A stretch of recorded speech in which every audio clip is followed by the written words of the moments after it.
राज्यामध्ये मलिदा खायला 3 जण एकत्र आहेत आणि कोकणात 3 जण वेगळे वेगळे जातात।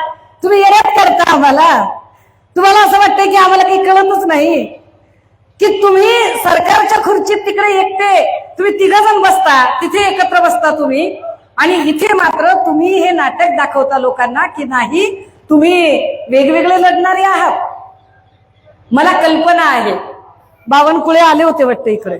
हा, आता बावनकुळेंचा प्रॉब्लेम असा आहे की ते बिचारे माफीचे साक्षीदार झालेले आहेत, कारण देवेंद्रजींनी जो जो मुख्यमंत्री पदाचा दावेदार होता त्या प्रत्येकाचा इस्तू इजवलेला आहे।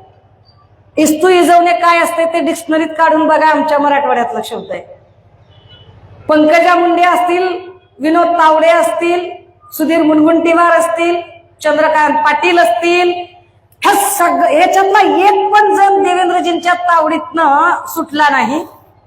मुरलीधर मोहळला मध्ये मध्ये स्वप्न पडत होती, त्याचं काय करायचं ते पण देवेंद्रजींनी ठरवून घेतलं। आता देवेंद्रजी बावनकुळेंना पण मध्ये मध्ये, पण जसंही या 4-5 जणांचा हाल बघितलं, बावनकुळेंनी ठरवून घेतलं की नाही राव, आपण काही लय नादाला लागायचं कारण नाही, आणि बावनकुळे माफीचे साक्षीदार झाले आणि शांत बसले। पण ह्या सगळ्यांच्या मध्ये ज्या बावनकुळेंना आम्हाला असं वाटतं की जाऊ दे यार, ओबीसीचा माणूस आहे, कुठं त्रास द्यायचा, जाऊ दे, पण बावनकुळेंना रोज नवं काहीतरी सुचत राहतं। इकडे बावनकुळे आले, इकडे काहीतरी अजून मोठं मोठं बोलून गेले। नवनवीन घडामोडी पाहण्यासाठी स्टार महाराष्ट्र न्यूजला सबस्क्राईब करा आणि ताज्या बातम्यांचे अपडेट मिळवण्यासाठी बेल आयकॉनला प्रेस करा आणि परिपूर्ण बातमीबरोबर रहा, इतरांपेक्षा एक पाऊल पुढे।